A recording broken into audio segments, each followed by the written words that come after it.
वे भी कहते हैं।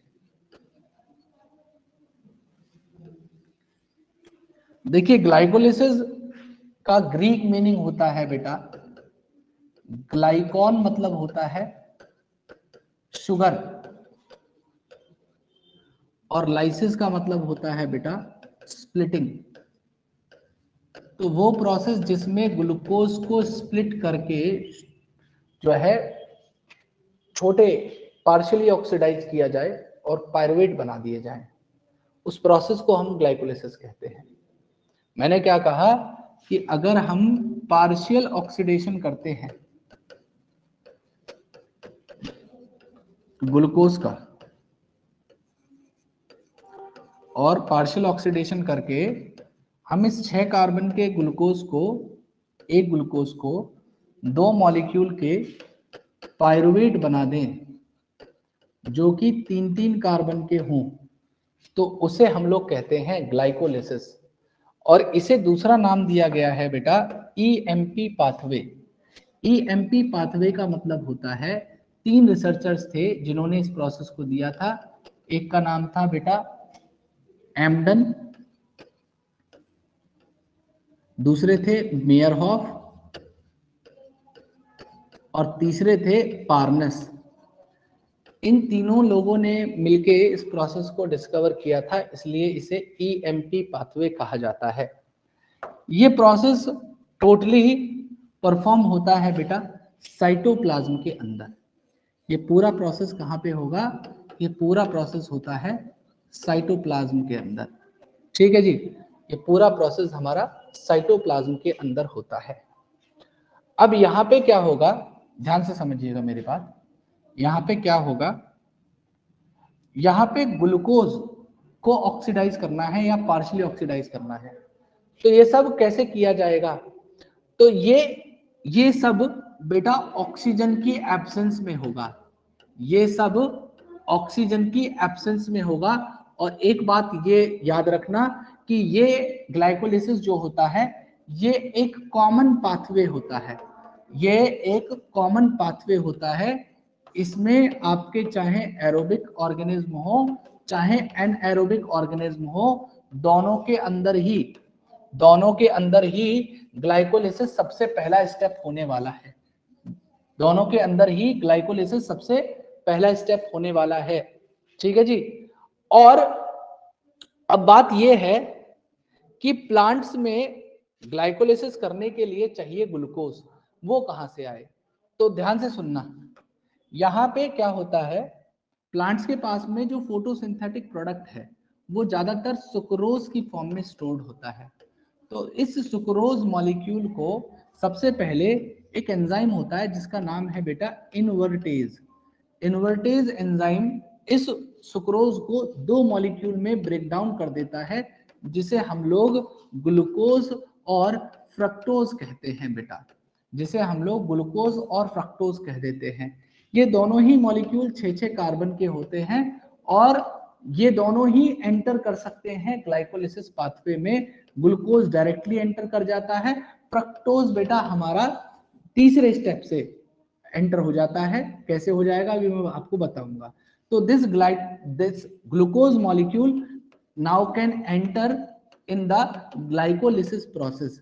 तो एक तरीका तो ये हो जाता है प्लांट्स में कि प्लांट्स में सुक्रोज को इन्वर्टेज ग्लूकोज और फ्रक्टोज में तोड़ देगा और इसमें से जो ग्लूकोज है वो ग्लाइकोलिसिस में एंटर कर सकता है और फ्रक्टोज भी कर सकता है। ऐसा नहीं है कि फ्रक्टोज नहीं करेगा, फ्रक्टोज कर सकता है। कैसे? ध्यान से सुनना, ग्लाइकोलिसिस में सबसे पहला स्टेप होता है ग्लूकोज से ग्लूकोज 6 फॉस्फेट बनना और ग्लूकोज 6 फॉस्फेट से फ्रक्टोज 6 फॉस्फेट बनता है। तो यहाँ पे ये वाला जो स्टेप है फ्रक्टोज वाला, उसमें सीधा जाके ये ग्लाइकोलिसिस में एंटर कर सकता है फ्रक्टोज भी। ठीक है जी। और दूसरी बात ये है कि प्लांट्स में ज्यादातर जो स्टोर्ड फूड होता है वो स्टोर्ड फूड स्टार्च की फॉर्म में होता है और ये स्टार्च भी ब्रेक डाउन होकर ग्लूकोज बना सकता है, क्योंकि ग्लूकोज इसका जो होता है मोनोमर होता है।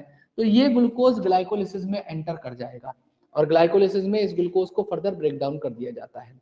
इसी तरीके से ध्यान से सुनिएगा मेरी बात।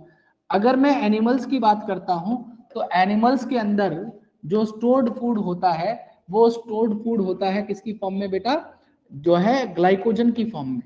तो ग्लाइकोजन को क्या किया जा सकता है, फर्दर ब्रेक डाउन किया जा सकता है और ब्रेक डाउन करके फिर से ग्लूकोज बनाया जा सकता है, क्योंकि आप सभी जानते हैं कि इस ग्लाइकोजन का जो मोनोमर यूनिट है वो ग्लूकोज होता है।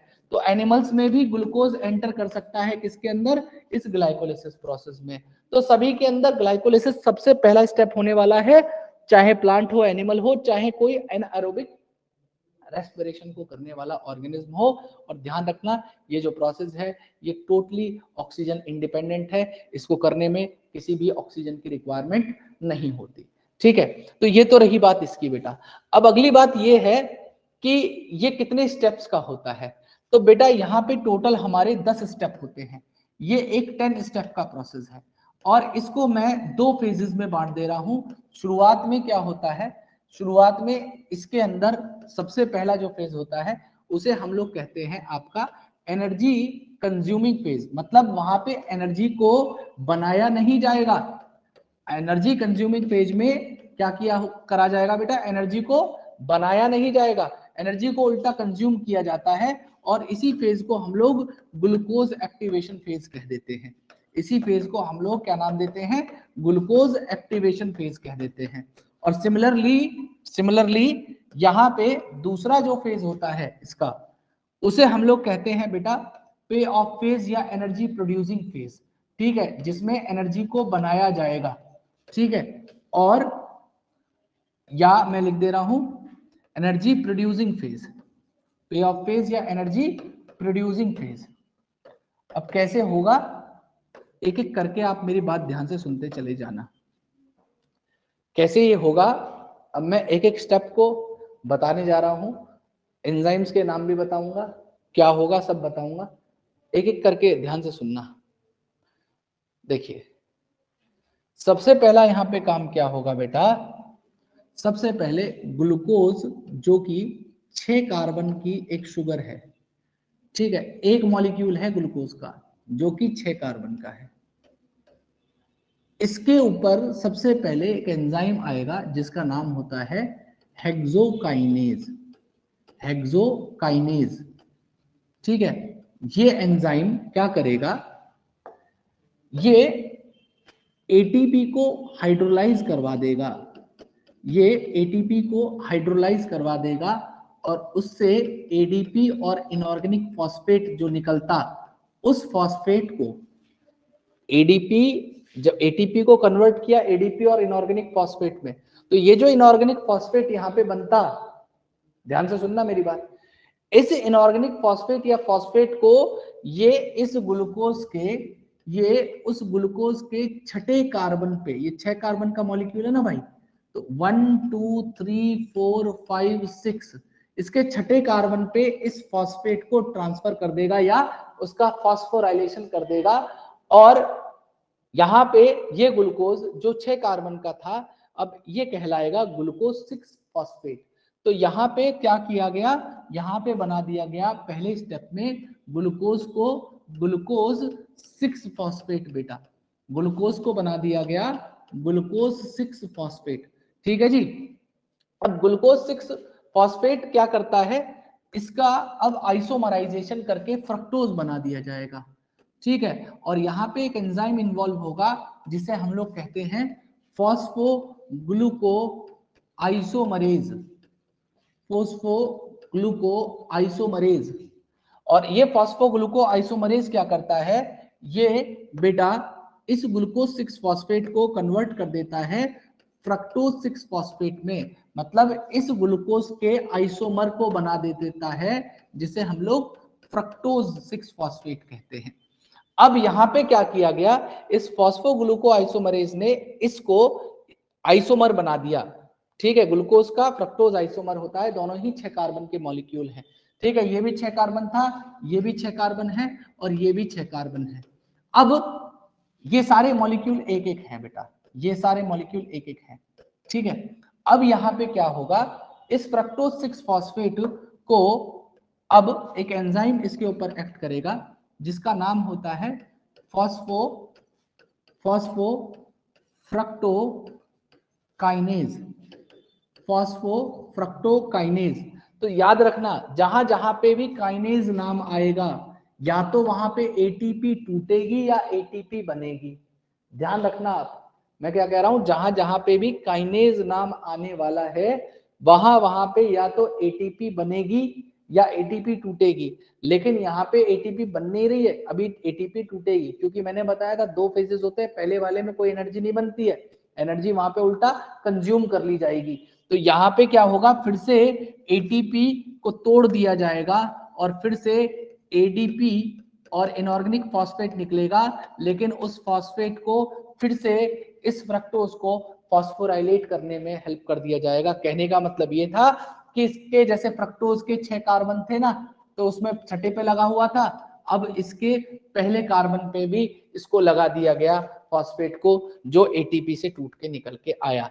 अब ये नाम बन जाएगा, इसको हम लोग क्या कह देंगे, इसको कह देंगे बेटा हम लोग फ्रक्टोज 1,6 बिसफॉस्फेट। मतलब फ्रक्टोज की पहली और छठी पोजीशन पे 2 फॉस्फेट लगे हुए हैं, इसलिए इसे कह देते हैं बिसफॉस्फेट बेटा। This is called fructose 1,6 bisphosphate. अब यहां पे क्या होगा, ध्यान से समझिएगा मेरी बात। अब फ्रक्टोज 1,6 बिसफॉस्फेट बन गया, अब इसके ऊपर एक मॉलिक्यूल या एक एंजाइम एक्ट करेगा जिसका नाम होता है बेटा एल्डोलेज। ये बहुत इंपॉर्टेंट है। ये एल्डोलेज क्या करता है, ये इस फ्रक्टोज को, मतलब जो कि 6 कार्बन का एक मॉलिक्यूल था, ठीक है, इसको 2 3 कार्बन के मॉलिक्यूल्स में ब्रेक डाउन कर देगा। मतलब कहने का ये है 1 2 3 4 5 और 6, तो इसको क्या करेगा, 3 कार्बन का एक मॉलिक्यूल बनाएगा, 3 कार्बन का एक मॉलिक्यूल बनाएगा। तो ये जो 3 कार्बन के मॉलिक्यूल बनेंगे, इन्हें हम लोग नाम देते हैं ट्रायोज फॉस्फेट। इन दोनों मॉलिक्यूल्स को हम लोग क्या कहते हैं, ट्रायोज फॉस्फेट। क्यों, क्योंकि देखिए 2 फॉस्फेट थे ना पहली और छठी पोजीशन पे, तो एक फॉस्फेट इसको मिल जाएगा, एक फॉस्फेट इसको मिल जाएगा, तो दोनों ही मॉलिक्यूल ट्रायोज फॉस्फेट है, लेकिन दोनों के नाम अलग होते हैं। दोनों ही ट्रायोज शुगर की एक अल्डोज एक कीटोज शुगर होती है, ठीक है। अब उनके नाम क्या है तो वो भी पता चल जाएंगे आपको अभी। तो यहाँ पे मैंने आपको बताया कि इसने अल्डोलेज ने इसे स्प्लिट कर दिया 2 में, 2 मॉलिक्यूल में। एक बना ट्रायोज फॉस्फेट पहला 3 कार्बन का, पहला ट्रायोज फॉस्फेट बना 3 कार्बन का, और ये जो ट्रायोज फॉस्फेट यहाँ पे बना, इसको मैं नाम दे रहा हूं ग्लिसरल्डिहाइड 3 फॉस्फेट, जिसे शॉर्ट में G3P कहते हैं। क्या कह रहा हूं मैं, ग्लिसरल्डिहाइड, एल्डिहाइड ग्रुप लगा हुआ है, ग्लिसरल्डिहाइड 3 फॉस्फेट। मतलब यहाँ पे जो ग्लिसरल्डिहाइड मॉलिक्यूल है 3 कार्बन का, उसके तीसरे कार्बन पे फॉस्फेट मॉलिक्यूल जुड़ा हुआ है, 1 2 3, तीसरे पे लगा हुआ है फॉस्फेट, ये कहलाएगा ग्लिसरल्डिहाइड 3 फॉस्फेट। ये इसकी अल्डोज फॉर्म होती है ट्रायोज शुगर की। और बेटा दूसरा मॉलिक्यूल जो यहाँ पे बनता है, उस मॉलिक्यूल को हम लोग ट्रायोज फॉस्फेट ही कहेंगे, उस मॉलिक्यूल को हम लोग ट्रायोज फॉस्फेट ही कहेंगे, लेकिन उसका नाम होता है, क्योंकि वो एक कीटोज शुगर है, तो आपको पढ़ाई गई थी जब बायोमोलिक्यूल पढ़ाया था, उसका नाम है डाईहैप, ठीक है, डाईहाइड्रोक्सी एसीटोन फॉस्फेट। क्या कहते हैं, डाईहाइड्रोक्सी एसीटोन फॉस्फेट। तो ये जो डाईहाइड्रोक्सी एसीटोन फॉस्फेट है, ये भी इसकी एक कीटोज शुगर है, ये भी एक 3 कार्बन का ही मॉलिक्यूल है, और इसके साथ भी एक फॉस्फेट जुड़ा हुआ है। अब बात यह है कि ये जो कीटोज फॉर्म होती है, इससे आगे ग्लाइकोलाइसिस कंटिन्यू नहीं हो सकता। तो यहां पे क्या किया जाता है, इस ट्रायोज फॉस्फेट को, जिसको डाईहैप कह रहा हूं, इसको हम लोग कन्वर्ट कर सकते हैं, या ये फॉर्म भी इसमें कन्वर्ट हो सकती है, लेकिन ये इसमें कन्वर्ट क्यों नहीं होगी, क्योंकि इससे तो प्रोसेस आगे कंटिन्यू नहीं होगा। तो हमें क्या करना है, इस मॉलिक्यूल को G3P बना देना है, मतलब हमें DHAP को या डाईहैप को G3P कन्वर्ट कर देना है। और यहाँ पे एक एंजाइम इस चीज को कर सकता है, और उसका नाम है ट्रायोज फॉस्फेट आइसोमरेज। उसे कौन कर सकता है, ट्रायोज फॉस्फेट आइसोमरेज जो एंजाइम है वो इस प्रोसेस को करेगा। तो ट्रायोज फॉस्फेट आइसोमरेज ने क्या किया, डाईहैप को G3P में कर दिया। तो अब आप ध्यान से सुनना, यहाँ पे ये मॉलिक्यूल खत्म है, अब इसकी जगह अब ये बन गया है, तो हमारे पास में 2 मॉलिक्यूल हो गए। अब जो भी कुछ होगा दो के रेस्पेक्ट में होगा। मेरी बात समझ पा रहे हैं आप? मैं कह रहा हूं अभी तक देखो एक एक मॉलिक्यूल लिख रहा था ना मैं सबके सामने, अब मैंने दो लिख दिया। क्यों दो लिख दिया? क्योंकि इसको मैंने इसमें कन्वर्ट कर दिया है। क्लियर है बात? तो अब यहां से आगे प्रोसेस बढ़ता है। तो सबसे पहले दो मॉलिक्यूल जो ग्लिसरॉल्डिहाइड 3 फॉस्फेट के थे, यहां पे एक एंजाइम एक्ट करेगा जिसका नाम है ग्लिसरॉल्डिहाइड 3 फॉस्फेट डिहाइड्रोजिनेज। क्या नाम है? Glyceraldehyde 3 phosphate dehydrogenase. अब डिहाइड्रोजिनेज है तो ऑब्वियस सी बात है बेटा, वहां से हाइड्रोजन को निकालेगा, और जो हाइड्रोजन वहां से निकलेंगे उन हाइड्रोजन को यूज करेगा रिड्यूसिंग इक्विवेलेंट, और ये NAD इन हाइड्रोजन की मदद से क्या बना लेगा? NADH प्लस H प्लस कह देते हैं। तो यहाँ पे दो मॉलिक्यूल के रेस्पेक्ट में है, तो ये क्या होगा? दो हमारे मॉलिक्यूल्स बन जाते हैं। ठीक है जी, हमारे दो मॉलिक्यूल बन जाते हैं, क्योंकि देखो दो ग्लिसरॉल्डिहाइड, एक के लिए एक NADH बनता तो दो के लिए दो NADH बने हैं। ठीक है जी, ध्यान रखना इस बात को। अब अगला प्रोसेस यहाँ पे क्या होगा? ग्लिसरॉल्डिहाइड 3 फॉस्फेट से अब इसमें एक इनऑर्गेनिक फॉस्फेट को और ऐड करवा दिया जाता है इस प्रोसेस में बेटा, और यहाँ पे क्या बन जाता है? हमारा बन जाता है ग्लिसरॉल्डिहाइड 1,3 बिस फॉस्फोग्लिसरेट। ग्लिसरॉल्डिहाइड 1,3 बिस फॉस्फोग्लिसरेट, मतलब इसके पास में तीसरे पे तो लगाई था एक फॉस्फेट इस स्टेप पे और जोड़ दिया गया, और वो इसके पहले कार्बन पे जोड़ा गया, तो वो हो गया ग्लिसरॉल्डिहाइड 1,3 बिस फॉस्फेट। बिस मतलब दो अब फॉस्फेट यहां पे आ चुके हैं। ठीक है, या बिस फॉस्फोग्लिसरेट। ठीक है, अब यहां पे क्या होता है? अगले स्टेप में क्या होता है, ध्यान से समझना मेरी बात। अब यहां पे स्टेप्स गिन लीजिए, ध्यान से सुनना। स्टेप्स कौन कौन से हुए हमारे? स्टेप्स कौन कौन से हुए?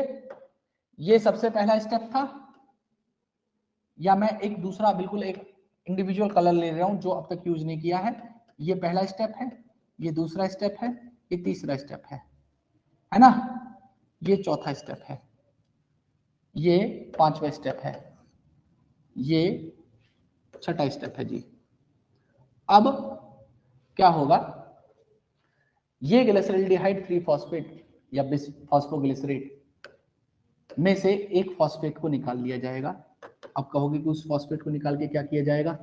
यहाँ पे दो फॉस्फेट है ना, तो एक फॉस्फेट को दे दिया जाएगा ADP को, इसमें से एक फॉस्फेट को निकाल देंगे, पहले वाले को निकाल दिया जी यहाँ से, और ये फॉस्फेट जुड़ गया ADP के साथ में, बना लेगा ATP। ठीक है, और इसे हम लोग कहेंगे आपका क्या? इसे कहेंगे फॉस्फोग्लिसरोकाइनेज। ठीक है जी, फॉस्फोग्लिसरोकाइनेज। ठीक है, इस एंजाइम का नाम बेटा यहाँ पे ये हो जाएगा फॉस्फोग्लिसरोकाइनेज, या फॉस्फोग्लिसरेट काइनेज भी आप इसे नाम दे सकते हैं। अब काइनेज मैंने आपको बताया था, जहां पे भी काइनेज का नाम आएगा या तो ATP बनेगी या ATP टूटेगी। तो यहाँ पे फॉस्फोग्लिसरोकाइनेज ने क्या किया? ATP को बनवा दिया, और इसके पहले फॉस्फेट को जो ग्लिसरॉल्डिहाइड 1,3 बिस फॉस्फोग्लिसरेट के पास में था, उससे पहले फॉस्फेट को ट्रांसफर कर दिया ATP के पास में। अब इसके पास में फिर से क्या बचा? तीसरे कार्बन के ऊपर फॉस्फेट बचा हुआ है। तो अब यहाँ पे इसका नाम क्या हो जाएगा बेटा? इसका नाम हो जाएगा 3 फॉस्फोग्लिसरेट। और ये जो 3 फॉस्फोग्लिसरेट था, इस 3 फॉस्फोग्लिसरेट को क्या किया जाएगा? ध्यान से समझना मेरी बात। इस 3 फॉस्फोग्लिसरेट को एक फॉस्फोग्लिसरोम्यूटेज नाम का एंजाइम आएगा, और इस तीसरे कार्बन पे जो लगा हुआ फॉस्फेट था, जैसे 1 2 3, इसके तीसरे कार्बन पे जुड़ा हुआ था फॉस्फेट, इसको ट्रांसफर कर देगा इसके दूसरे कार्बन के ऊपर। तो ये हो जाएगा हमारा 2 फॉस्फोग्लिसरेट 2 फॉस्फोग्लिसरेट, और यहाँ पे इसका नाम होगा क्या एंजाइम का, इसका नाम होगा फॉस्फोग्लिसरोम्यूटेज, जो इसे क्या कर देगा 3 फॉस्फोग्लिसरेट से 2 फॉस्फोग्लिसरेट कर देगा। ठीक है, तो ये 6 स्टेप था, और ये हो गया जी हमारा 7वां स्टेप, और ये हो गया 8वां स्टेप। अब 9वां स्टेप क्या होगा 9वें स्टेप में बेटा एक इनोलेज नाम का एंजाइम आएगा, इनोलेज नाम का एंजाइम आएगा, और ये जो इनोलेज है यहां से वाटर को रिमूव करवा देगा, और ये जब वाटर रिमूव हो जाता है तो ये जो 2 फॉस्फोग्लिसरेट है ये बन जाएगा एक मॉलिक्यूल जिसे हम लोग नाम देते हैं फॉस्फेनॉल पायरुवेट। क्या नाम देंगे, फॉस्फेनॉल पायरुवेट, पीईपी। और ये जो फॉस्फेनॉल पायरुवेट है फाइनली इसके ऊपर एक एंजाइम एक्ट करेगा जिसे हम लोग कहते हैं पायरुवेट काइनेज, पायरुवेट काइनेज। और ये क्या करेगा, ये पायरुवेट काइनेज क्या करेगा, इसके फॉस्फेनॉल पायरुवेट के फॉस्फेट को निकालेगा और फिर से दे देगा किसको, एडीपी और एनॉर्गेनिक फॉस्फेट जुड़ जाएंगे और ये बना लेगा फिर से एटीपी। तो यहां से फॉस्फेट को फिर हटा के क्या कर दिया गया, काइनेज एंजाइम ने एटीपी बनवा दी। तो यहाँ पे ध्यान से सुनना मेरी बात, जैसे ये 2 NADH थे, हर मॉलिक्यूल को 2-2 के रेस्पेक्ट में लिखना, मैं भूल गया था लिखना, हर चीज को 2 के रेस्पेक्ट में। यहाँ पे ये भी 2 मॉलिक्यूल हैं, 2 ही एडीपी थी, 2 ही एटीपी बनी, ये भी 2 मॉलिक्यूल होंगे, और ध्यान से सुनना ये भी 2 मॉलिक्यूल होंगे, ये भी 2 मॉलिक्यूल होंगे, और 2 ही यहाँ पे होंगे, और 2 ही यहाँ पे होंगे, और फाइनली जो 2 मॉलिक्यूल हमारे पास में बन के आएंगे वो है बेटा पायरुवेट। ठीक है, और अगर मैं बात करूं इनके कार्बन की, कौन कौन कितने कितने कार्बन का है, तो देखिए यहां तक तो 6 कार्बन का चल रहा था, ये दोनों ही 3-3 कार्बन के थे, ये भी 3 कार्बन का और ये भी 3 कार्बन का। ग्लिसरल्डिहाइड 3 फॉस्फेट जो मॉलिक्यूल होगा ये भी आपका 3 कार्बन का होगा। ठीक है जी, फिर आपका ग्लिसरल्डिहाइड 1,3 बिसफॉस्फोग्लिसरेट भी 3 कार्बन का होगा। ठीक है जी, और यहां पे ये जो 3 फॉस्फोग्लिसरेट है ये भी 3 कार्बन का होगा, ये 2 फॉस्फोग्लिसरेट भी 3 कार्बन का होगा, फॉस्फेनॉल पायरुवेट भी 3 कार्बन का होगा, और पायरुवेट भी 3 कार्बन का होता है, 3 कार्बन का होता है। तो ये बेसिकली पूरा ग्लाइकोलिसिस था। अब आपने ग्लाइकोलिसिस के अंदर ध्यान से सुनना मेरी बात, आप इस ग्लाइकोलिसिस के अंदर आपने क्या पाया कि कौन कौन से स्टेप पे एनर्जी बनी और कौन कौन से स्टेप पे एनर्जी टूटी। तो आप देख पाएंगे कि बेटा पहले और तीसरे स्टेप पे, कौन कौन से, पहले और तीसरे स्टेप पे एटीपी यूटिलाइज की गई, खर्च की गई, एटीपी यूटिलाइज की गई। एनर्जी बनाई कौन कौन से स्टेप पे गई, तो बेटा आप देखिए 7वां 8वां ये हो गया 9वां और ये हो गया 10वां। तो 7th और 10th स्टेप पे आपकी एनर्जी को बनाया गया, फर्स्ट और थर्ड पे कंज्यूम किया गया है, यूटिलाइज किया गया है। ठीक है, कंज्यूम की जगह कंज्यूम भी लिख लीजिएगा इसमें। और 7th और 10th स्टेप पे क्या किया गया है, इस पे एटीपी को बनाया गया है, एटीपी प्रोड्यूस की गई है। यहाँ पे कितनी एटीपी आपकी यूटिलाइज की गई थी, तो 2 एटीपी यहाँ पे खर्च की गई थी। बनाई कितनी गई है टोटल, तो देखो ध्यान से देखना, दो एटीपी यहाँ बनी है और 2 ही एटीपी यहाँ पे बनी है, तो हमारी टोटल 4 एटीपी यहाँ पे बनाई गई हैं, यहाँ पे 4 एटीपी प्रोड्यूस की गई हैं। और NADH की बात करें तो NADH कौन से स्टेप पे बनाया गया है, 6ठे स्टेप पे। तो 6th स्टेप पे बेटा हमारा क्या किया गया है, 6th स्टेप पे आपका NADH की सिंथेसिस करवा दी गई है, NADH की सिंथेसिस करवा दी गई है ना। और उसके अलावा वाटर कौन से स्टेप पे रिमूव किया है, तो बेटा देखिए वाटर आपका 9वें स्टेप पे रिमूव करवाया गया है। अब इसमें से रिवर्सिबल और इरिवर्सिबल स्टेप कौन कौन से हैं, तो ध्यान से सुनना मेरी बात बेटा, फर्स्ट, थर्ड और 10th ये तीनों जो स्टेप्स होते हैं, ये तीनों ही स्टेप इरिवर्सिबल हैं। ये तीनों ही स्टेप क्या है, इरिवर्सिबल होते हैं। और इन तीनों ही स्टेप्स को हम लोग कहते हैं क्या, रेट लिमिटिंग स्टेप। इन तीनों ही स्टेप्स को क्या नाम देते हैं, रेट लिमिटिंग स्टेप नाम देते हैं। और यहां पे जो एंजाइम होता है जिसे हम लोग कहते हैं क्या, फॉस्फोफ्रक्टोकाइनेज। इस फॉस्फोफ्रक्टोकाइनेज एंजाइम को हम लोग कहते हैं पेस मेकर ऑफ ग्लाइकोलिसिस। इसी एंजाइम को क्या कहा जाता है, पेस मेकर कहा जाता है ग्लाइकोलिसिस का। It is also known as pace maker of glycolysis.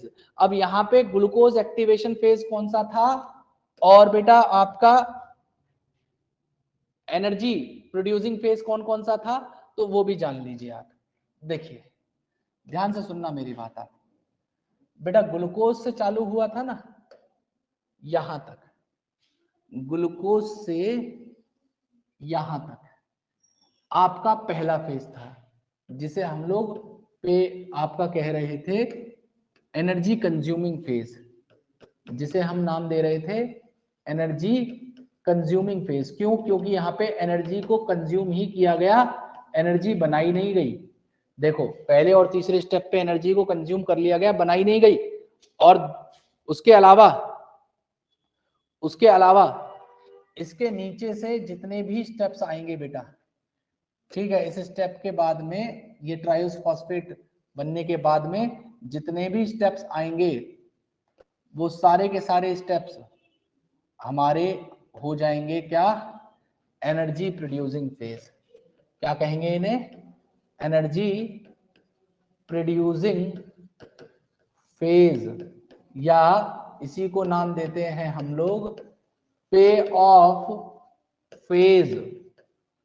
ठीक है, और यहां पे अगर मैं बात करूं एनारोबिक ऑर्गेनिज्म की, कि टोटल एनारोबिक ऑर्गेनिज्म में कितनी एनर्जी बनेगी, तो ध्यान से समझना। यहाँ पे टोटल, पहले तो मैं ओवरऑल जनरल बात कर ले रहा हूं। पहले मैं लिख रहा हूं कि जनरली क्या होता है। जनरली यहाँ पे हमारी 2 एटीपी खर्च हो गई, टोटल 4 एटीपी बनी और 2 NADH बन गए।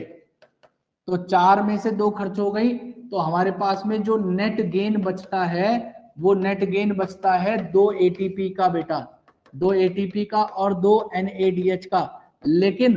लेकिन अगर मैं बात करूं एनारोबिक ऑर्गेनिज्म की और एरोबिक ऑर्गेनिज्म की, तो इन दोनों को ही अलग अलग तरीके से फेट हो सकता है। अगर एनएरोबिक रेस्पिरेशन कर रहे होंगे, अगर एनएरोबिक प्रोसेस हो रहा होगा, तो वहां पे क्या किया जाता है, ये जो 2 NADH मॉलिक्यूल होते हैं ना, इन दोनों NADH को कंप्लीटली यूटिलाइज कर लिया जाता है। कैसे कर लिया जाता है आपको पता चल जाएगा अगली क्लासेस में। जो दोनों NADH मॉलिक्यूल हैं इन्हें खर्च कर लिया जाता है, केवल जो बचता है नेट गेन वो 2 ATP का बचता है। तो एनारोबिक प्रोसेस में अगर एनर्जी बनेगी तो वो 2 ATP बनेगी, दोनों NADH खत्म हो जाएंगे। और अगर बात करूं मैं एरोबिक रेस्पिरेशन की, ध्यान से सुनना, अगर मैं बात करूं एरोबिक रेस्पिरेशन की, तो एरोबिक रेस्पिरेशन में क्या किया जाता है, 2 ATP जो बनी हुई थी वो तो बनी ही बनी रहेंगी, बाद में इन 2 NADH मॉलिक्यूल को फर्दर और ज्यादा ऑक्सीडाइज कराया जाएगा। और इन्हें ऑक्सीडाइज कराने के बाद में, ध्यान से सुनना मेरी बात, एक NADH मॉलिक्यूल से हमारे 3 ATP बना दिए जाएंगे। तो अगर 2 NADH है तो टोटल हमारी 6 ATP बन के आ जाएंगी। तो हमारे पास में एरोबिक रेस्पिरेशन अगर होता है तो टोटल ग्लाइकोलिसिस से हमें 8 ATP मिल जाती है। मेरी बात सभी को समझ में आ रही होगी मेरे हिसाब से। अगर नहीं आ रही तो फिर कैसे आए तुम मुझे बता देना। अब आपको ये तो बात समझ में आ गई, अब इसको याद करने का तरीका कैसे है। बोलोगे सर ये सब तो तुमने इतनी कहानी बता दी, इसे कैसे याद करें, है ना। तो याद करने के लिए एक फॉर्मूला याद कर लो भाई। मैं फ्रेश पेज खोल दे रहा हूं, खिचड़ी बहुत ज्यादा पक चुकी है, फ्रेश पेज खोल दे रहा हूं। फॉर्मूला है G2 F2 T3 P3। अब कहोगे कैसे कैसे सर? देखो G2 से हो जाएंगे 2 मॉलिक्यूल, ग्लूकोज ग्लूकोज 6 फॉस्फेट, फिर F2 से हो जाएंगे 2 मॉलिक्यूल, फ्रक्टोज 6 फॉस्फेट और फ्रक्टोज 1,6 बिसफॉस्फेट। फिर T3 से क्या हो जाएगा भाई? ट्रायोस फॉस्फेट, 3 मॉलिक्यूल थे। सबसे पहला मॉलिक्यूल ट्रायोस फॉस्फेट का कौन सा था? G3P, glyceraldehyde 3 phosphate. फिर कौन सा मॉलिक्यूल था बेटा? हमारा 1,3 बिसफॉस्फोग्लिसरेट, है ना, 1,3 बिसफॉस्फो या ग्लिसरॉल्डिहाइड बिसफॉस्फोग्लिसरेट आप नाम दे सकते हो, ठीक है। बिस पीजी रेट कर दीजिएगा। ये भी ट्रायोस फॉस्फेट है, ये भी ट्रायोस फॉस्फेट है। और फिर उसके बाद में एक और ट्रायोस फॉस्फेट बना था, इसमें से एक निकल गया था ना पहला फॉस्फेट, तो ये बन गया था आपका 3 रेट या 3 फॉस्फोग्लिसरेट। ये भी 3 कार्बन का था, तो ये तीनों ही ट्रायोस फॉस्फेट हो गए। ये T3 हो गया, ये दोनों F2 हो गया, ये दोनों G2 हो गया। अब बात कर लेते हैं फॉस्फेनॉल P वाले जो मॉलिक्यूल है, मैंने बोला था ना P3 भी याद रखना है, तो P3 कैसे याद रखेंगे आप? P3 के लिए आप करेंगे, यहाँ पे हो जाएगा 2 फॉस्फोग्लिसरेट, 2 फॉस्फोग्लिसरेट, 2 फॉस्फोग्लिसरेट के बाद में बना था क्या? फॉस्फेनॉल पाइरुवेट, और फिर लास्ट में बना था क्या हमारा? पाइरुवेट। ये 3 मॉलिक्यूल थे, तो ये तीनों मॉलिक्यूल हमारे क्या कहलाते हैं? ये तीनों मॉलिक्यूल हमारे P3 कहलाते हैं। ये तीनों मॉलिक्यूल हमारे P3 कहलाते हैं। तो इस तरीके से आप इसे याद कर सकते हो, G2, F2, T3, P3 molecule से। इसी तरीके से आपको अगर एंजाइम्स को याद रखना है, तो एंजाइम्स के लिए कैसे याद रखना है, तो मैं कोशिश करता हूं मेरे हिसाब से आपको उसमें थोड़ी मुश्किलात आएगी याद करने में, लेकिन अगर प्रैक्टिस करेंगे 2-3 बार लिख के, तो आपको आराम से वो समझ में आ जाएगा। देखिए सबसे पहला एंजाइम है हेक्सोकाइनेज। देखो सबसे पहला एंजाइम हेक्सोकाइनेज है और सबसे लास्ट एंजाइम पाइरुवेट काइनेज है। तो यहाँ पे आप कैसे याद करेंगे बेटा? सबसे पहला कह देंगे हेक्सो, फिर दूसरा है फॉस्फोग्लिसरो आइसोमरेज है, तो हेक्सोकाइनेज फॉस्फोग्लिसरो आइसोमरेज। तीसरा हो जाएगा फॉस्फोफ्रक्टोकाइनेज, तो तीसरा भी हो गया हमारा क्या? फॉस्फो। तो हेक्सो फॉस्फो फॉस्फो, फिर उसके बाद में क्या आ गया? एल्डो, एल्डोलेज से एल्डो याद करना। फिर एल्डोलेज के बाद में आप कैसे याद कर सकते हैं? उसके बाद में हो जाएगा हमारा ये triose phosphate isomerase, triose phosphate isomerase TI, ठीक है जी। ट्रायोस फॉस्फेट आइसोमरेज के बाद में आया आपका कौन सा? ग्लिसरॉल्डिहाइड 3 फॉस्फेट डिहाइड्रोजिनेज, ठीक है। तो आप इसे याद करेंगे G3P डिहाइड्रो, ठीक है, G3P डिहाइड्रोजिनेज। फिर उसके बाद में आपका कौन सा एंजाइम आया? इसके बाद में आपका आया ग्लिसरॉल्डिहाइड 3 फॉस्फो, ये डिहाइड्रोजिनेज के बाद में आ गया फॉस्फोग्लिसरोकाइनेज, ठीक है। तो इसे याद रख लेंगे आप PG काइनेज से, PG काइनेज, ठीक है। फॉस्फोग्लिसरोकाइनेज के बाद आ गया फॉस्फोग्लिसरोम्यूटेज, तो PG म्यूटेज, PG म्यूटेज के बाद में आ जाएगा आपका इनोलेज, और इनोलेज के बाद आ जाएगा आपका कौन सा? Pyruvate kinase. तो याद रखना कि पहला स्टेप भी हेक्सोकाइनेज से शुरू हुआ था और लास्ट स्टेप भी एक काइनेज एंजाइम भी खत्म करेगा। तो hexo phospho phospho aldo TI G3P dehydro, PG kinase, PG mutase, enolase और पाइरुवेट काइनेज, ये सारे के सारे एंजाइम्स हैं इसके। आप प्रैक्टिस करेंगे लिख के तो आपको याद हो जाएगा, और इसका तो आसानी से याद हो ही गया होगा।